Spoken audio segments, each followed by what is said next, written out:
Hello, Ed. Nice to Hi, see you. Martina. How are you doing today? I'm doing good. It's a great, beautiful day out there. I did some lawn work, some raking, and yeah, fooling around. I had Yeah. some people over last night around the campfire, so that was fun. Oh, nice. Nice. Hmm. Yeah. Ed, I want to thank you for joining me in this video discussion, this YouTube discussion. And to begin with, I was kind of reflecting on when I first met you. And I believe it was in 2018 when I first joined the Beaumont Writers Club. Am I saying that correctly? In Beaumont this Writers Group. your writers group? Okay. Yeah, yeah, and Yeah. and I just wanted to ask you a question there. How did you find us? I can't remember. I was actually living in Beaumont at the time, and you Oh, had okay. placed an advertisement in the Beaumont paper. Mm, okay. Yeah, yeah. So that's how I found you. Yeah. And actually, I started actually helping with this book, um, Yes. the Rum Runners Boy, which is Hmm. one of your books, and I just Yeah. loved it. I loved reading it. I loved working with you on that. There's my So, my updated cover there oh, because I found a publisher. I first self-published it, and then a publisher wanted it, so I had to rebrand it. yeah, Yeah, so there's a love it. and that book cover Yeah, is a mural, a big mural, got to be 15, maybe 20 feet yeah. by about 6 feet high at Wolfhead Distillery in Windsor, Ontario. And I took a picture of it because I thought it was pretty cool. And when the Mm-hmm. publisher was looking for a cover, I said, well, try this one. Yeah, And they liked it. So, yeah. So that's interesting. Yeah. awesome. Awesome. Yes. So there's a couple of reasons I invited you for this conversation. And first, I wanted to publicly thank you and the team, like Edna, Kim, and Emily, who I spoke with a couple of weeks ago, and of course the new people, Dan and Holly, for all the help you have given me with my book called Evil Lurking: From Electric Chair to Kingdom Grace. And I mean, I believe if I had not joined the group, I would not have such an amazing product in front of me these days. Right. And you're agreeing? You're Pardon? agreeing? You're agreeing with me? Oh, yeah. Yeah. I mean, if Eric Clapton, just stayed in his basement to play his guitar, he'd still be in his basement. So you got Yeah, to get out there and you got to air that stuff out. You got to get feedback, and yeah, because a writer's job is you have your whole story in your head perfectly. It's a wonderful world, but the art of writing is to let yeah, other people see your world yeah, through, well, just through written words, yeah, and it's not easy. The smell of the world, the cars on the street in your neighborhood, yeah, the people, how they look, how they're dressed, all kinds of how they're talking. Yeah. yeah, yeah. And it's interesting. I mean, maybe before we go to the next question, I'll just say this: like for Evil Lurking, I didn't have an idea of a story. I just had these thoughts and they wouldn't Mhm. leave me alone. These characters harassed me. And then I thought, okay, I'll write about them. And not really knowing that what was going to happen with this project. So yeah, it's been an amazing experience, and I thank you all for helping me. Um, I wonder, though, if you'd like to tell our future listeners about the history of the Rum Runners Boy, Mhm. the one that Well, that you just held up and talked to us about. my grandfather was a real rum runner in the Windsor, Detroit area. My father never spoke about it because rum runners had a bad reputation, and his dad, the rum runner, ran out on the family and left him looking after the kids mostly because she had to work, my grandmother. So Mm. he had a lot of emotional kind of baggage with his dad, so he never talked about it much. But now my Oh, uncle, my dad's brother, talked about it a lot. okay. So uh, so now his son, which is my first cousin, who also lives in Edmonton, we'd occasionally talk about, the family, about the past, and he suggested I write a book about it. Now, I did some research and discovered there are no fictitious accounts on that rum running area in Canada. There's a lot of, guys who smuggled the booze and they did this on this date, nonfiction, more like documentaries. Yeah. And there's no fiction stories, so nobody really wove a story around that area. And so I didn't want to write another done to death nonfiction. So on a visit to Windsor, Ontario, and Pelee Island, a lot of Canadians don't know that Pelee Island is the furthest point south in Canada. It sticks out south on Lake Erie, close to Windsor, at the eastern or western end of Lake Erie. But nothing was ever put to paper on that area of rum running. There's stories, but only the like the seniors know, and they got their stories from their parents and grandparents. So that whole area of rum running is just it wasn't written down. So that made it right for a story. Now the names in the story are real names. Okay. Yeah, they're all real names, and I figured, well, might as well use real names. I mean, these people have passed on long ago. Yeah. So it's a way of kind of keeping their memory alive. Yeah. Oh, wow. And the name, yeah, and Port Dover area too.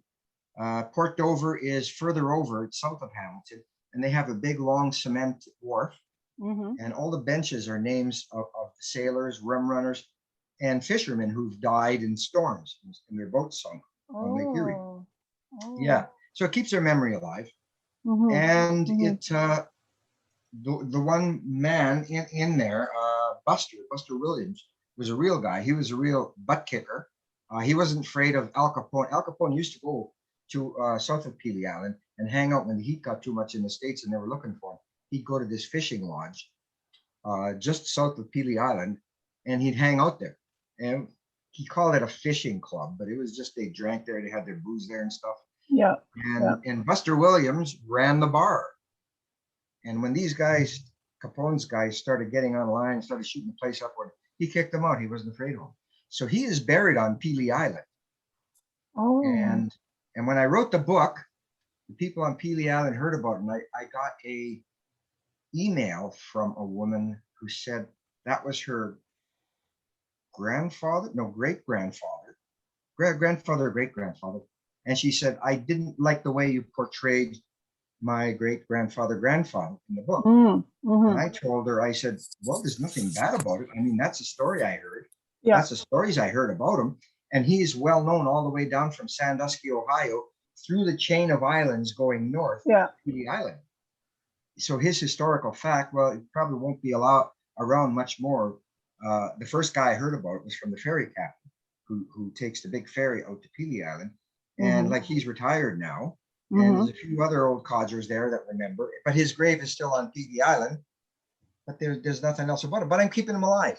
So I don't know why. Didn't like he was portrayed. Well, he was a rum runner, and he did handle whiskey and oh well.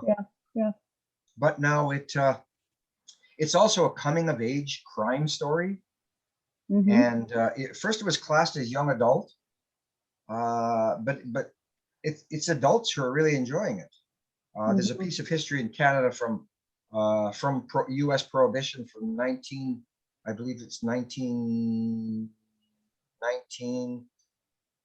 10 years there, 1919 to shortly after World War I. Anyhow, it was about 10 years, and that is the age that there was a lot going on there. There was a lot of inventions, and I wove all that stuff in through the story, like car radios. The rich rum runner guy, he's got a car radio and he shocks everybody. They're pressing buttons on his new car, and there's a car radio in. And the one guy has a broken leg and he goes to the hospital and they show him a picture and he says, "What's this?" "Well, that's your leg. That's what we call an X-ray." Like, nobody's ever seen this stuff before, so there's a lot of stuff in there. But the book was a young adult finalist in the Crime Writers of Canada 2019. and I went to the awards in Toronto, and the guy, now what was his name again? Oh, he's written more. Boy, he's written bestsellers. He was nominated with me, and I talked to him before the awards. Uh, oh, it'll come to me. Anyhow, I Mm-hmm. talked to him. He said, "Oh no, Ed." He said, "You're going to win." He says, "You're the new guy here, and Mm-hmm. you don't have a publisher." And I was like one of the very few self-publishers to ever get nominated. And Oh, yeah. yeah, and that's probably why this other publisher who I'm with now, Mm-hmm. BWL, picked it up, right? But Yeah. anyhow, Yeah. he says, "I'm not going to win. I won last year," but he won again. Oh, Lindsay's, congratulations of making it that yeah, far, though. yeah, Yeah. yeah. Thank you. Beautiful. So now I also won the John Billsland Award for nonfiction for a Lunch Bucket Wrote a short story, and I won Mm-hmm. some a good chunk of coin there, and a few honorable mentions for short stories. Summit Mm-hmm. Studios, Polar Expressions, a big travel prize. I won from the Edmonton Sun's travel online page, Mm-hmm. and also another short story in 1997, a 1997 Canadian Library of the Year award for a young adult anthology, Mm-hmm. and my story was Wow. part of the collection. Yeah, Mm-hmm. Mm-hmm. and my firefighter crime series is drawn from my career as a fire rescue officer, and my young adult and middle grade stories are mostly drawn from my childhood memories, and I've strung events together Yeah. to make a Yeah. story. Mhm. Yeah. So you've been an author for quite a few years. You didn't just start. No, 25 years. Okay. 20 to 25 years, yeah. My Yeah. first my first publication was Canadian Living. I wrote a how-to article, and they paid an awesome amount per word. I think it was like 75 cents a word. And I was Oh. shocked. And I thought, wow, I'm on my way, but I didn't get anything for years after that. That was real lucky, but they paid Yeah. well. So that was encouraging. But Yeah. short Yeah. stories are the way to go for writers, I think. Okay. There's lots of short story awards out there. Some are free, some you just plunk down 15, $10, so they can pay readers Yeah. and stuff like Yeah. this. So yeah.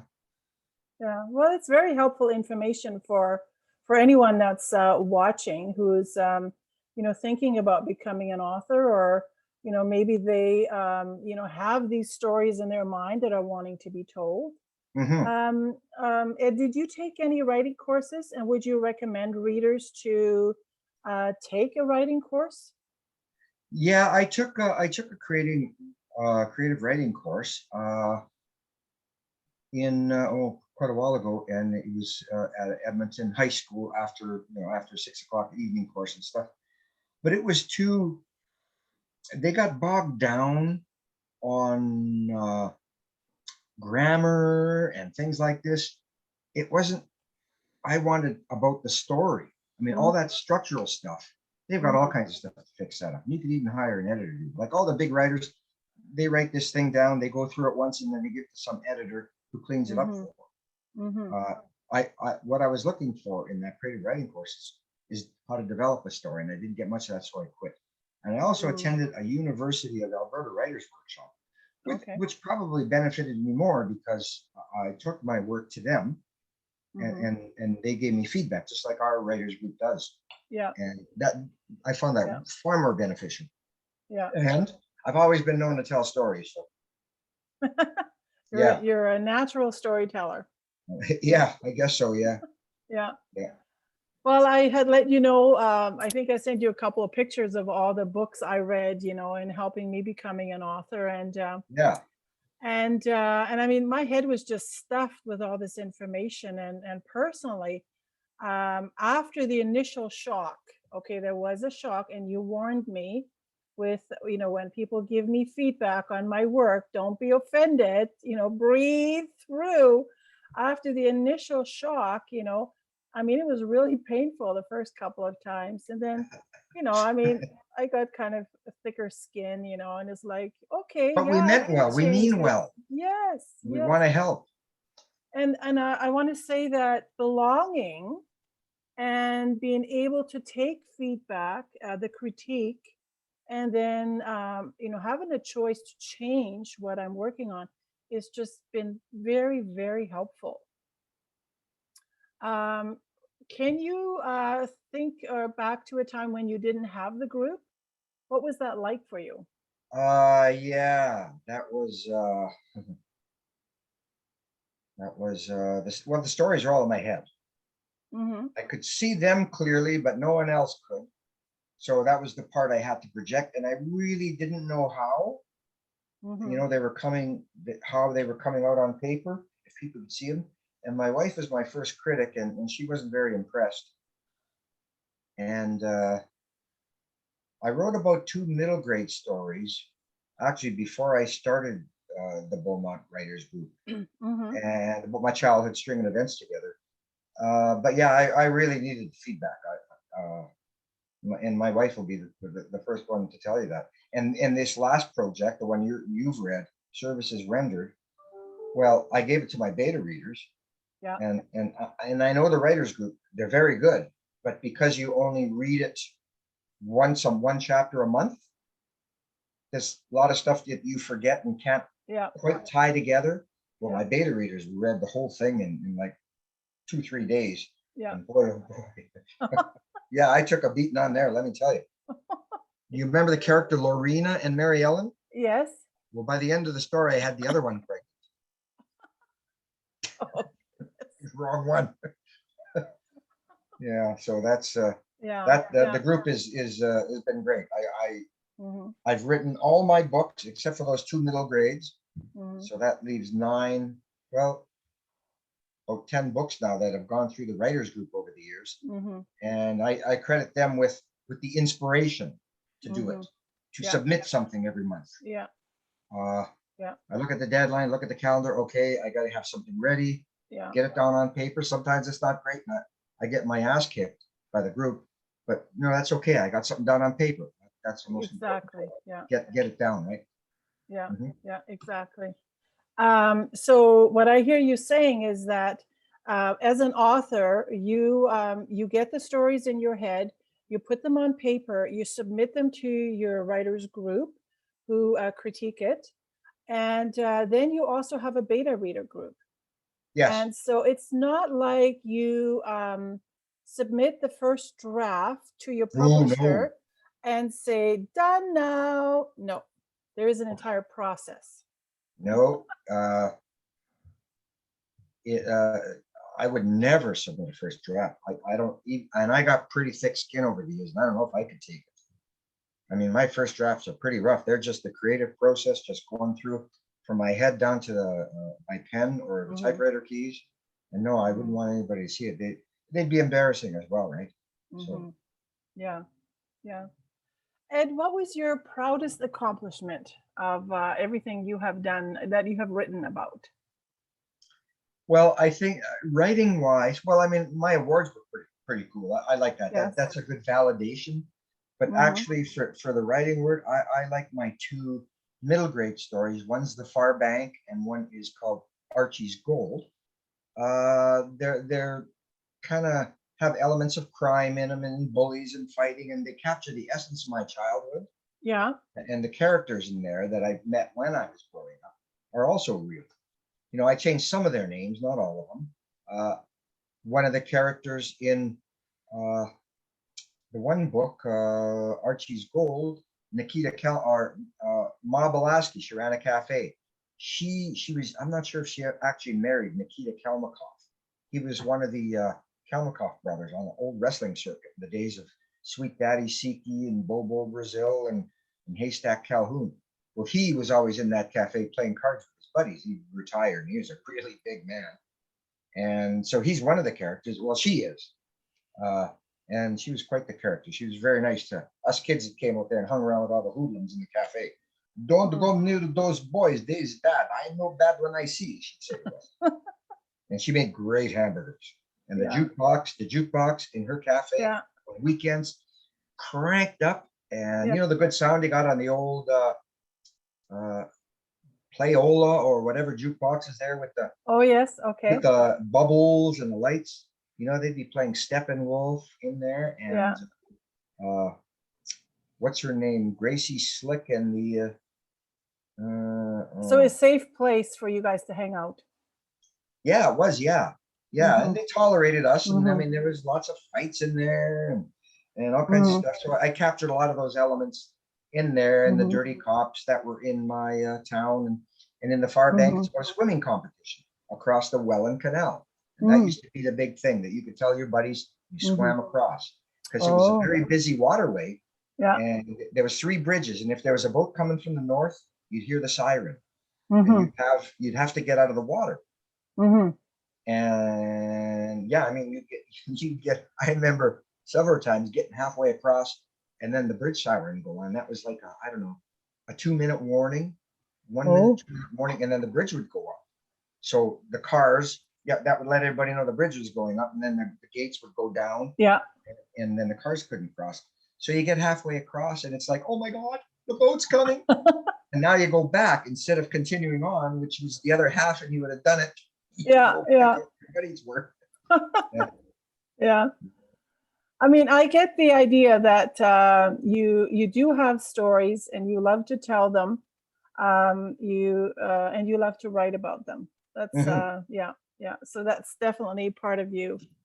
When I first joined the group, I remember being quite a mess. I had a concussion. I had just fallen down, 15 stairs, and my whole brain was rattled. And I was trying to graduate with a master's degree, and I was struggling with PTSD and panic and anxiety disorder. I'd been a security guard, I'd been through a few things, and oh my goodness, it was quite something. And then trying to um, give these characters, a place to express themselves. I mean, that was really something. And because they were really bugging me. They wanted me to tell their story. Do you relate to the kind of difficulty that I might have gone through at that time? Well, I met a lot of people that, I mean, I'll tell you, I give you a lot of credit for even functioning after that, because I met a lot of people in my career going on med calls that have gone through a lot of trauma, and they were just total mess. They could hardly function. Because I was a firefighter for 30 years and met a lot of people, and sometimes these people later would come to the fire station, and this would be like 6 months, nine, like suicide people and stuff, right? And they come by and say thank you for having some compassion Hmm. and blah blah blah, and Hmm. helping me out, or if Hmm. they'd be scooted off, packaged up on the ambulance, we look after their dog. I mean, many times we looked after Hmm. their dog. We took their dogs to the fire station, Yeah, and we sat with their kids at the house for a while, even though the chief yeah, said, get back in the truck and, get back in yeah, service. And we said, no, we'd come up with some excuse, and yeah, blah, blah, blah. yeah. Yeah. So I can Hmm. relate in that way, but no, nothing really. I Hmm. mean, I don't know.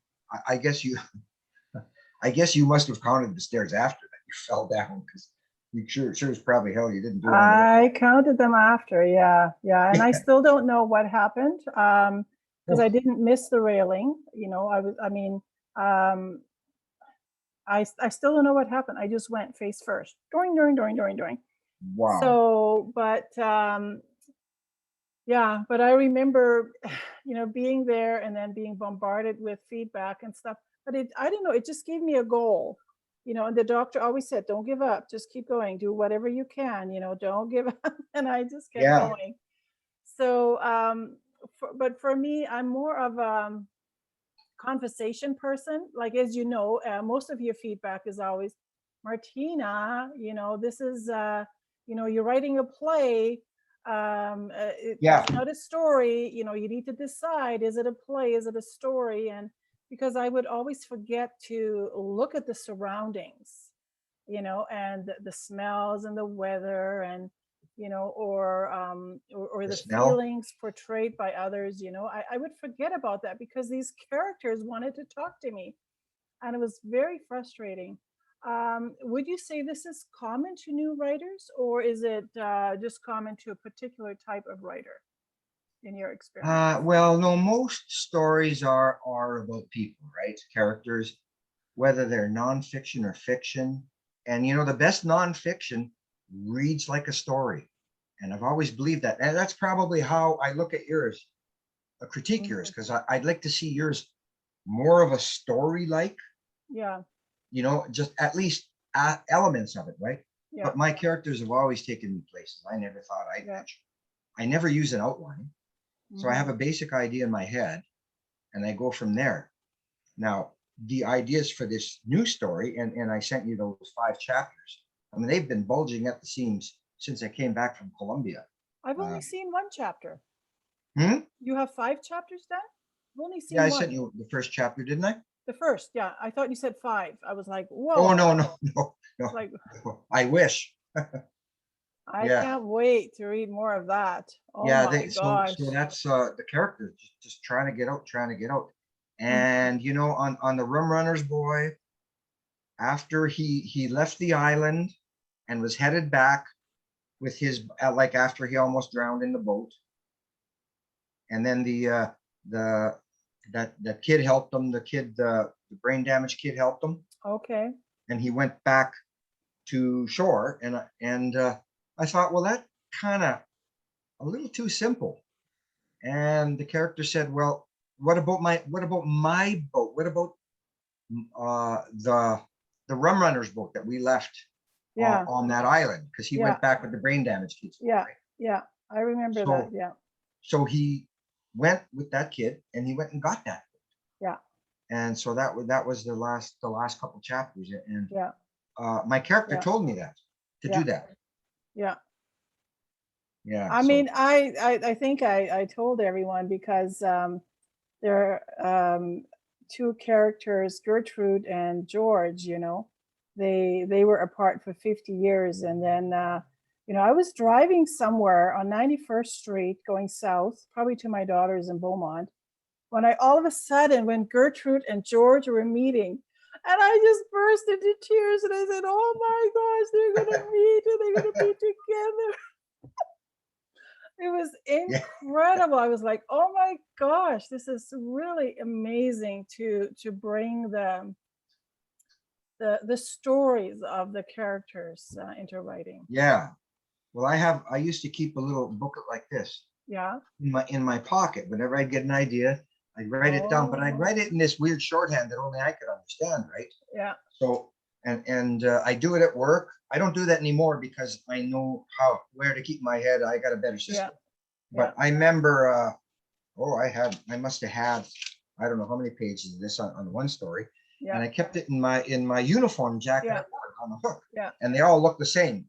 Yeah. So I took this one guy's jacket home, and he took mine, and my name is on a little thing, Ed Yatzkoff, blah blah blah. Edmonton Fire Department. He went and thought something was weird about this jacket, right? So he goes in the pockets and he finds my madman's notebook, and he says, "Are you okay?" Like, I found this notebook and like it's like insanity stuff. So I had to tell him what the madman's notebook was. Well, this my book. I really thought I have 2 more chapters until Emily and Emily and I talked a couple weeks ago here as well.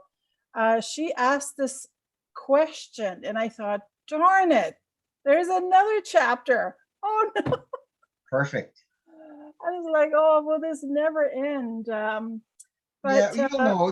you'll know when it is. You'll know. Yeah. So my book is to some extent quite academic because it's part of a Christian ethics supplementary course that I'm hoping to offer. Sure. What was it like for you to read what I presented? And do you have any hope, or did you have any hope in the beginning that I would hang in and finish this book someday? Not just the first 14 chapters, but now I'm on 21. Well, first of all, you had your own doubts. I did. Oh, and yeah. you told everybody about it. And I'm thinking, well, no, I don't know why you wanted to give up. I mean, there's good stuff in there, right? But I mean, and you said that a couple of times, so I could have easily have said, well, just forget about Martina. She doesn't want to really do this and that. Mm-hmm. But no, I understand that. I mean, you know, and that's the tough part about writing, that a lot of people don't know about the writing, because you spend a lot of time on it. You do a hell of a lot of thinking about it. And too bad we can't get paid like lawyers. You know, when they think about the case, they bill you Yes. billable hours. Yeah, well, Yes. I'll tell you, we'd be filthy rich then. Oh my Yeah. gosh. Yes. Yes. Yeah. So what was the Yeah. question again? Did I answer that, or? So, what was it like for you to read what I presented? Oh yeah. Well, I have never read anything like that, and didn't quite know exactly what you were doing with this. So that made it difficult for me to critique it, because it seemed, because you had a story in there, and you had the documented case, which is more of an academic thing, like you say. Yes. Yes. So, and I was trying, and because I come from a story background, I was trying to get you to move more to the story side, which would make it a lot more, like I say, best nonfiction, reads like a story. And yeah, that's yeah. hopefully And you'll do that. yeah, I think it's real, like I said, it's really helped me to just look outside of the characters, you know. And I Yes. think it's helped me in life too. You know, my focus is more Broader. yeah, it's not so small, you know. Yeah. And so yeah, and what else did I want to ask you? So yeah, I didn't think I was that more chapters would be coming along. And have you experienced something similar, like where you thought, okay, this book, I'm coming up to 15 chapters and it's done, and then you are close to 30 and you're still writing? Have you had something like that? Yeah. What I've done is, like on the Rum Runners Boy, I put that down, and then the character told me, well, no, we're not finished here. So I had to go back and add chapters. There was another book that happened too, and I did the same thing on one of my middle grade ones. So yeah, I mean, but that's ready. It's all like living in your head a lot of times. It's just, you know, sometimes it's aggravating. But when that happened, to me, I put the book aside, and I'd leave it sit, and I wouldn't touch it. I wouldn't go near it for about a month, and then come back to it. But you know, even if you set it aside, the character's still talking to you. But when you come back and look at it again with a fresh view, now the character's really hammered, and adding on a few chapters. But usually it's only 2 or 3 chapters, you know, for me. Yeah. And what was that? You said 6 extra chapters for you? Oh, more than that, because I thought it was done at 14. Right now I'm at 21, and there's 2, 3 more to go. So right. Yeah. Now, and I think that's important for you to get on a little more onto the story side, because you're going to probably have quite a big volume of work. So to keep people's interest, get more to the story side, like describe their clothes a little bit. And, you know, when there's a room full of people, they're always doing something. They're always fidgeting around, or like Demetrius, for instance. You know, he walks in the room. Well, I mean, whoa, and everybody knows about him. Yeah. So each person in that room should have some sort of reaction. Some people might be like, you know, crossing their arms or fidgeting, or you know, don't want to look at them, and looking around or looking at their watches. You know, little things like this, what people do, right? And that is more of a story. And that also projects that it's not just you telling us how bad Demetrius is, it's everybody else in your story. Right. Yeah. And so what a couple of things you said was, for example, I took about a year off, right? Or for sure, quite a few months, because originally I received downloads for 4 books, right? That I was trying to kind of try to make sense of. And then I started working on Evil Lurking, but then I took a break. And during that break, I kept going back through the chapters and kept looking at them, and I actually kept changing them, and I kept adding more scenery. And then later on, once you know, George and Gertrude were part of the story, Then I went back into the front of the book and I actually added them into a couple of chapters. I added George, who, and so there was a conversation where Pastor Curley was talking with Gertrude in a place, and George actually showed up there. And I want the readers to know that George had been keeping an eye on Gertrude for many years, right? And Mhm. Gertrude, during at that moment, she said, "Is that George?" But then George was gone, right? So I've been able to add some more excitement and some more life to the book because of the encouragement, that you guys have been given to me. So yeah, so yeah, it's I can't say enough at how helpful it's been to be part of this group. And so, Ed, do you have advice for anyone who comes across this video who would like to know how they could start the writing process? Do you have Well, advice for them? yeah, I started the writers group via the library. The library in Beaumont had a lot more helpful people uh, back then than there is now. Mm-hmm. Uh, so there's just me and Edna, and quite a few, about 5 or 6 people came out originally, and so it was through the library, and other people on some of the sites I go to are also, well, how can I get some feedback, blah blah blah. There's always online writers groups, and what we're doing now, Zoom, because of this COVID thing. I mean, they can do that easy enough, Mm-hmm. and or start their own group like I did, and Mm-hmm. mold it in a way that you want if you're starting it.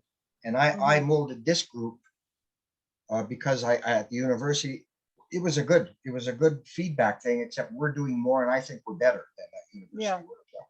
Mm-hmm. We are lighthearted. We can all take a joke.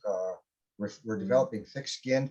We not only edit, uh, well, not only do the editing, like missing commas and stuff, but we also do structure, and overall comments and stuff. So it's a Mm-hmm. really well-rounded group. It's Mm-hmm. uh, really really good. Now I don't know. Mm-hmm. I guess people would have to maybe find a few different writers groups, because apparently there's one in the city. They don't do any structural or other kind of editing. They Mm-hmm. just read your story and tell you, well, it's a good story, or I'm not sure how they work. It's a good story, or Yeah. Yeah. maybe you should put this part first or something. I don't know, Okay. but More like we do content it all. editing. Pardon? More like content editing. Yeah, yeah. Okay. So yeah, I Mm-hmm. mean they're all a little different, and Mm-hmm. we do it all, and that's really great. Yeah. And hopefully the way we're changing things, and I asked Yeah. about Yeah. like when you sent my chapter back now, Yeah.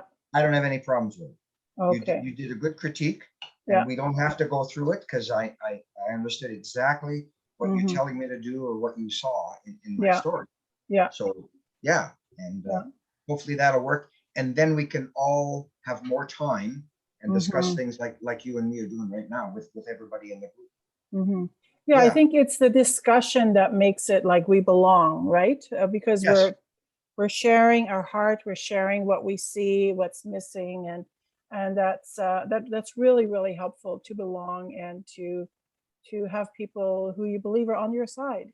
Yeah, and that's why I Hmm. think this new format will help. We will have more of this Yeah, discussion time, yeah, which I mean, you'll ask a question, and we've already been on 2 hours critiquing, and you'd like more, and then well, people got other things to do. So hopefully yeah, this will free up more time. yeah. I think it's a Let us great do this. idea. You put a Great question idea. out there, Yeah, and you're always putting question out there, Martina. And we can all answer them. So yeah, yeah. yeah, yeah. So one thing I forgot to ask you, Ed, that I've asked everyone else who I've interviewed so far, is there a particular character that in my book that you relate to? I don't know if Uh, you can think back. that's I'm I'm not sorry. really sure. I'm sorry I didn't put that on the list No, for no, you I'm to not really ponder, but sure. I'm yeah. not really sure here. Mm-hmm. What I'd like you to do for me when this editing goes through is well, right now the stuff I've been doing the stuff you've been sending has been kind of fragmented. Yeah.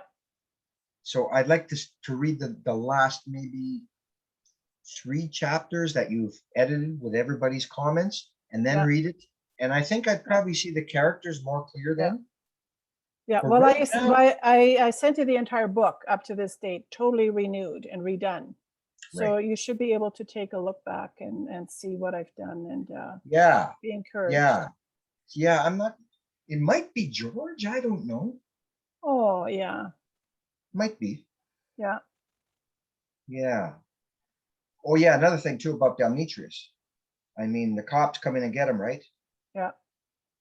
Well, that's where you got to boost that up. I mean, put some more emotion in there. And Yeah. I mean, the cops coming in at a meeting, that's pretty traumatic for a lot of the people in there too, right?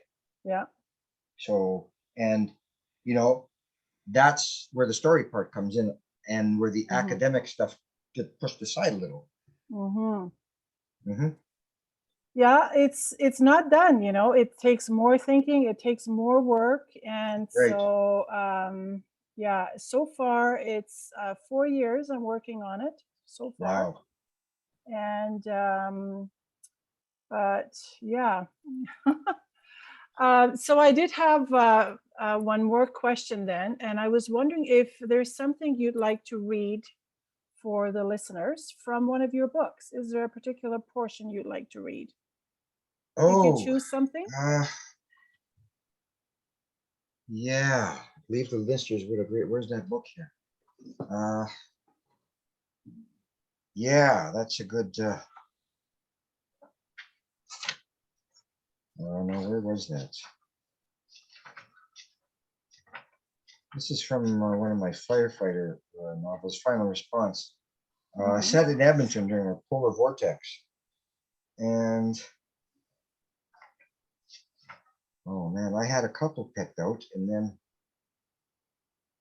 I was trying to leave you with a hook. Oh, okay.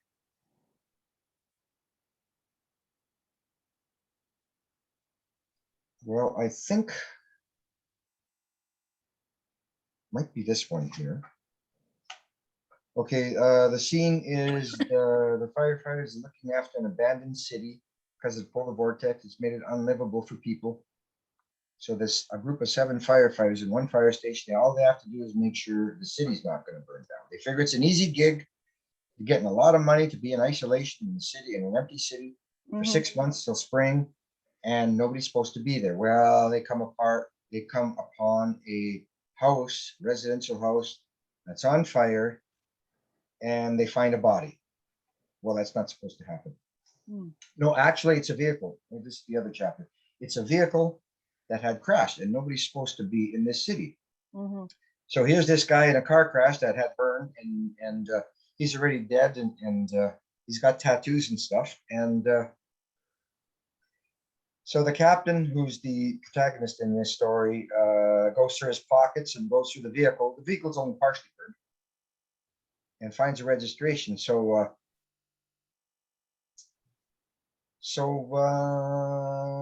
I took the wallet. I took the wallet from the car crash victim from Doc. I set the wallet on the credenza and went into the drawer for a cigarette. Through the window, I watched Evan and Ori carry the body from the car, from the car wreck across the floor to the far side entrance door in the recycle cage outside.